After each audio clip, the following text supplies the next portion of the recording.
जय श्री कृष्णा, राधे राधे। सुखी सरल जीवन चैनल में आप सबका स्वागत है भक्तों। आज हम इस वीडियो में जानेंगे कि महाअष्टमी कब है, महानवमी कब है और कन्या पूजन किस दिन किया जाएगा और कन्या पूजन की क्या विधि है और आपको कन्या पूजन में क्या कुछ गलतियां बिल्कुल भी नहीं करनी चाहिए और विसर्जन किस दिन होगा। इन सारे बातों का आपको इस वीडियो में जानकारी मिलेगी भक्तों। तो आप सब मेरे चैनल में पहली बार आए हो तो प्लीज़ मेरे चैनल को लाइक शेयर सब्सक्राइब करना मत भूलिए भक्तों। तो चलो चलते हैं वीडियो में।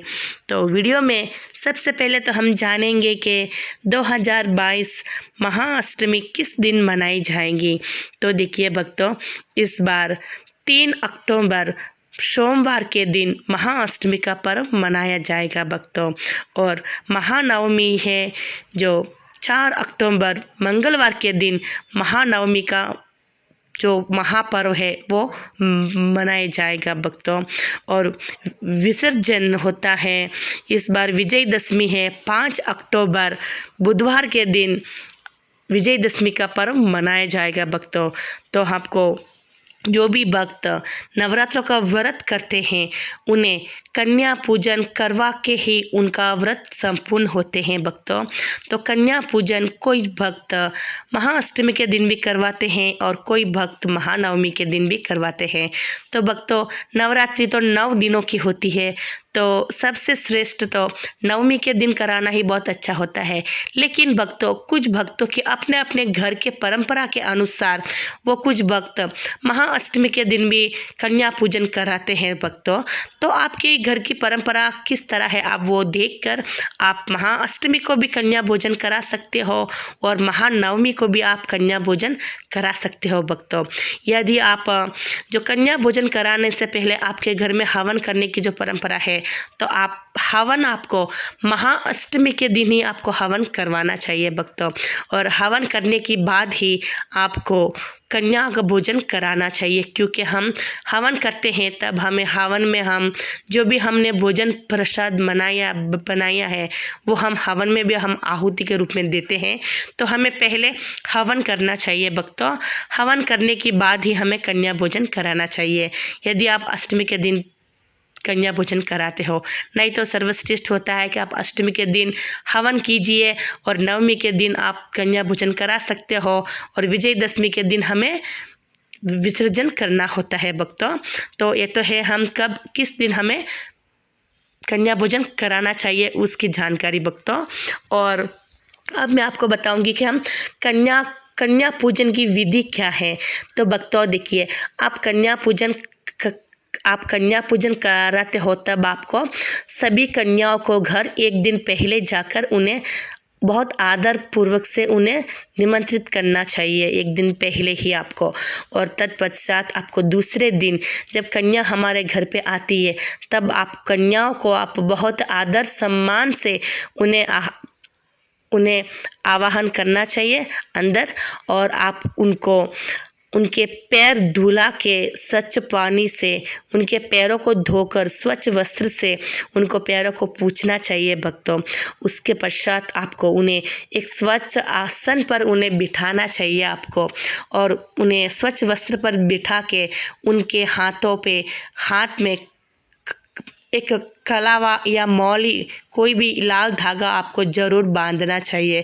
उस पश्चात आपको चुनरी वगैरह भेंट लाई हो तो आपको उन्हें चुनरी भी अर्पित करनी चाहिए। उसके पश्चात आपको उनके माथे पे उन्हें कुमकुम का तिलक ज़रूर लगाना चाहिए और उनके पैरों में भी आपको कुमकुम का थोड़ा स्वास्तिक या कुछ टीका ज़रूर लगाना चाहिए, क्योंकि कन्याओं को पूरे पैरों को हम ऐसा उन्हें पूरे पैरों को हमें कुमकुम नहीं लगाना चाहिए, थोड़ा सा स्वास्तिक या थोड़ा सा एक छोटा सा टीका लगाना चाहिए भक्तों। तो ऐसे हमें पहले उन कन्याओं की ऐसा पूजा करके आदर सम्मान से उन्हें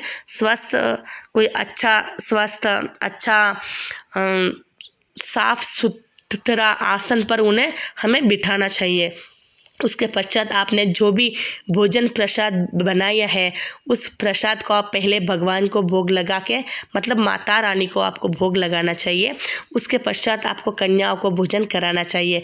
कन्याओं के भोजन में आपको जो भी आपने खीर, हलवा, पूरी, चने, आलू जो भी बनाए हैं आपने प्रसाद रूप में, वो सब उन कन्याओं के थाल में परोसने के बाद आपको कन्याओं की आपको आरती आपको ज़रूर उतारनी चाहिए भक्तों, क्योंकि वो कन्या कोई साधारण कन्या नहीं है, साक्षात माता रानी के रूप में है वो कन्या, हमारे घर को पधारी हुई है। तो उन्हें हमें ऐसा आदर सम्मान से उन्हें हमें आरती उनकी उतारनी चाहिए भक्तों। उसके पश्चात जब कन्या भोजन करके जाती है तब कन्याओं से आपको आशीर्वाद जरूर लेना चाहिए भक्तों। आप कन्याओं को हाथ में थोड़े से फूल या अक्षत रख के आपको कन्याओं को आपको दक्षिणा भी जरूर देनी चाहिए भक्तों। आपको जब कन्या भोजन करके अपने घर जाती है तब आपको उन कन्याओं को आपने जो भी भेंट स्वरूप आपने कोई भी उपहार लाया है वो उन्हें भेंट स्वरूप जरूर देना चाहिए, और उनके हाथ में आपको दक्षिणा आपके श्रद्धा के अनुसार ज़्यादा कम आप दे सकते हो, उतना आप उन्हें स्वरूप कुछ दक्षिणा स्वरूप कुछ पैसे देना चाहिए। उस पश्चात आपको उनसे आशीर्वाद जरूर लेना चाहिए भक्तों। आप बिना आशीर्वाद लिए आप कन्याओं को ऐसे भेज दिया तो आपका व्रत अधूरा रह जाएगा भक्तों। तो आपको कन्याओं का पैर छू के आपको कन्याओं का हाथ आपके सिर पर जरूर रखना चाहिए, ऐसा आपको जरूर करना चाहिए। और ये तो थी कन्या पूजन की विधि। और अब मैं आपको बता देती हूँ कि हमें कन्या पूजन में कुछ ऐसी गलतियाँ बिल्कुल भी नहीं करनी चाहिए। देखिए, कन्या पूजन में एक तो आप कन्याओं को बिठाते हो तब आपको दक्षिण दिशा में या आपको दक्षिण दिशा की ओर कन्याओं का मुख नहीं होना चाहिए। आपको इन बात का आपको ध्यान देना है।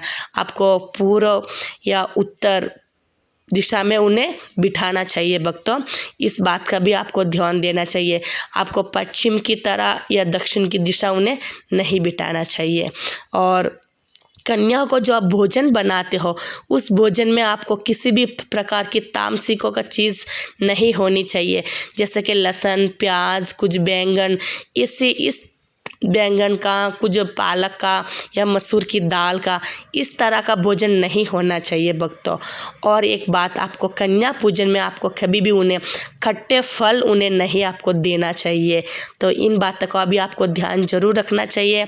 और कन्याओं को जो भी आपके घर कोई भी कन्या आती है आपको उन कन्याओं को आपको किसी भी प्रकार से, आपको कोई छोटी है खाना नहीं खा रही है, रो रही है, कुछ बच्चे बहुत ही बदमाशी भी करते हैं, तभी भी आपको उनके ऊपर आपको गुस्सा करना, उनको ऊपर को चिल्लाना, ऐसा काम आपको बिल्कुल भी नहीं करना चाहिए।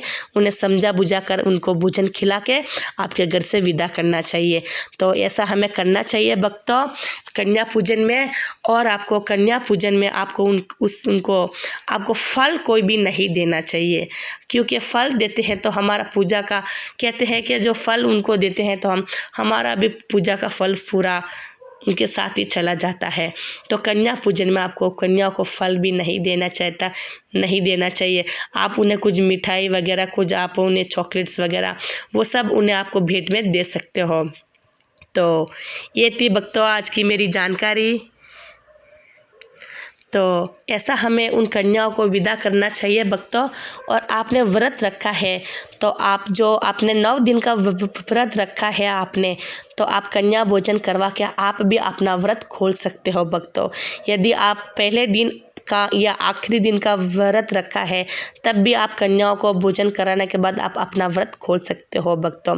और कुछ लोग क्या करते हैं कि 9वीं के दिन व्रत नहीं खोल के 10वीं के दिन सुबह भी व्रत खोलते हैं भक्तों। वो आपके घर के परंपरा के अनुसार कैसा है आप देखकर आप व्रत खोल सकते हो भक्तों। लेकिन हम तो 9वीं के दिन कन्या पूजन करवा के अपना व्रत खोल लेते हैं भक्तों। तो ये थी मेरी आज की इस वीडियो में कन्या पूजन के संबंधित पूरी जानकारी भक्तों। तो आपको कैसी लगी है जानकारी, अच्छी लगी है तो आप प्लीज़ मेरे चैनल को भक्तों लाइक शेयर सब्सक्राइब जरूर कीजिए। और आपको और भी ऐसे अच्छे जानकारी के लिए आप मेरे चैनल को सब्सक्राइब जरूर कीजिए और घंटी बटन को जरूर दबाइए भक्तों। और आपका कोई डाउट्स है किसी भी कन्या पूजन के बारे में या नवरात्रों के बारे में और भी कोई धार्मिक के सवालों के बारे में आपको कोई संदेह है तो आप मेरे चैनल में कमेंट कर सकते हो भक्तों। और आपको बिना लहसुन प्याज की कोई रेसिपी चाहिए तो भी आप मेरे चैनल में कमेंट करके ज़रूर बोल सकते हो भक्तों, मैं आपको ज़रूर रिप्लाई दूंगी। तो चलो मिलते हैं कोई दूसरे वीडियो के साथ, तब तक के लिए जय श्री कृष्णा, राधे राधे।